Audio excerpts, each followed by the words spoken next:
Russell's viper সাপে কাটলে যা করবেন আর যা করবেন না। দেশের 28টি জেলায় রাসেলস ভাইপারের উপস্থিতি পাওয়া গেছে।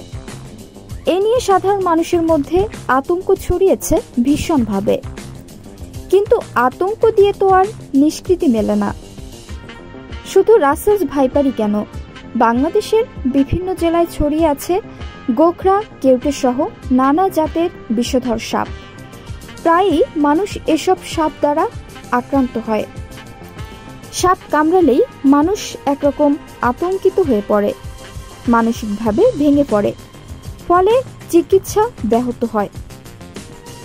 ভুক্তভোগীদের একটি বড় অংশই আবার চিকিৎসক বা হাসপাতালের শরণ না নিয়ে ওঝা বা সাপুড়েদের শরণাপন্ন হন। ফলে নিষ্কৃতি তো দূর, সংকট বাড়ে। এজন্য জানা প্রয়োজন যে সাপে কামড়ালে আসলে কি করা উচিত আর কি করা উচিত নয়। এ বিষয়ে স্বাস্থ্য অধিদপ্তরের আওতায় অসংক্রামক ব্যাধি নিয়ন্ত্রণ প্রকল্পের অধীনে একটি প্রশিক্ষণ কর্মশালা ও গবেষণা হয়। এতে সাপে কামড়ের পর করণীয় সম্পর্কে বিস্তারিত বলা হয়েছে। সাপে কাটলে যা করবেন, যে কোনো সাপে কামড়ানোর পর ভুক্তভোগীকে রক্ষায় বেশ কিছু পদক্ষেপ নিতে হবে। মূলত ভুক্তভোগীকে আশ্বস্ত করা এবং তাকে সম্ভাব্য ক্ষতি থেকে রক্ষার উদ্দেশ্যেই তাৎক্ষণিকভাবে কিছু পদক্ষেপ নিতে হবে। এর মধ্যে রয়েছে, শুরুতেই ভুক্তভোগীকে আশ্বস্ত করতে হবে যে সাপের কামড় মানেই মৃত্যু নয়। প্রকৃতিতে থাকা অধিকাংশ সাপেরই বিষ নেই, আর যেগুলো বিষধর বলে পরিচিত সেগুলো সবসময় কামড়ের সাথে যথেষ্ট বিষ ঢালতে পারে না।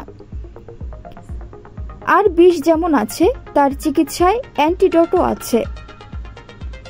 কামড়ের স্থান থেকে বিষ যেন শরীরের অন্য অংশে ছড়াতে না পারে তার ব্যবস্থা নিতে হবে। সাপের কামড়ের পর ভুক্তভোগীকে স্থির করতে হবে, নাড়াচাড়া করা যাবে না। যত নাড়াচাড়া করবে শরীরের রক্তের সাথে ওই বিষ তত মিশে যাবে। পায়ে কামড় দিলে বসে পড়তে হবে। হাত বা অন্য কোনো অংশে কামড়ালে সে অংশ নাড়ানো যাবে না। সবচেয়ে ভালো হয় হাড় ভাঙলে যেভাবে দুপাশে সহায়ক হিসেবে কাঠ বা অন্য কিছু দিয়ে বেঁধে ফেলা হয়, ঠিক সেভাবে আক্রান্ত স্থানকে মাঝে রেখে বেঁধে ফেললে। এক্ষেত্রে ক্ষতস্থানটি অবশ্যই পরিষ্কার করে নিতে হবে। ক্ষতস্থানের উপর তো বটেই, সাথে এর আশেপাশের অংশ ব্যান্ডেজ করে ফেলতে হবে। চিকিৎসকের কাছে বা হাসপাতালে পৌঁছানোর আগে এই ব্যান্ডেজ কোনোভাবেই খোলা যাবে না। হাতে পায়ে চুড়ি, আংটি, নূপুর বা আটসাঁটো পোশাক থাকলে খুলে নিন।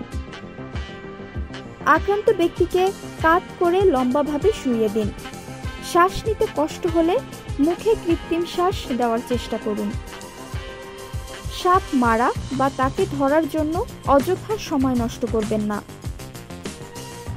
সাপটিকে যদি মেরে ফেলা হয়, তাহলে আক্রান্ত ব্যক্তিকে হাসপাতালে নেওয়ার সময় সাপটিও সাথে নিন। রাসেলস ভাইপার সহ যে কোনো সাপ কামড়ালেই আতঙ্কিত না হয়ে আক্রান্তের চিকিৎসায় পদক্ষেপ নেওয়া জরুরি। সাপে কামড়ালে যা করবেন না, ক্ষতস্থান অতিরিক্ত শক্ত করে বাঁধবেন না। ক্ষতস্থান কেটে বিষ বের করার চেষ্টা করবেন না। সাপুড়ে বা ওঝাদের ডেকে অযথা সময় নষ্ট করবেন না। বমি হলে, মুখ দিয়ে ফেনা বের হলে বা কথা বলতে কষ্ট হলে মুখ দিয়ে কিছু দিতে যাবেন না। কোনো রাসায়নিক ব্যবহার করা বা অন্য কোনোভাবে ক্ষতস্থানের মুখ বন্ধের চেষ্টা করবেন না। কোনো ধরনের পাথর, লালা, পটাশিয়াম পারম্যাঙ্গানেট, কাদা, গোবর, কোনো ধরনের বীজ বা ভেষজ ওষুধ প্রয়োগ করতে যাবেন না। সাপের কামড়ের নিদানে এগুলো কিছু করতে পারে না।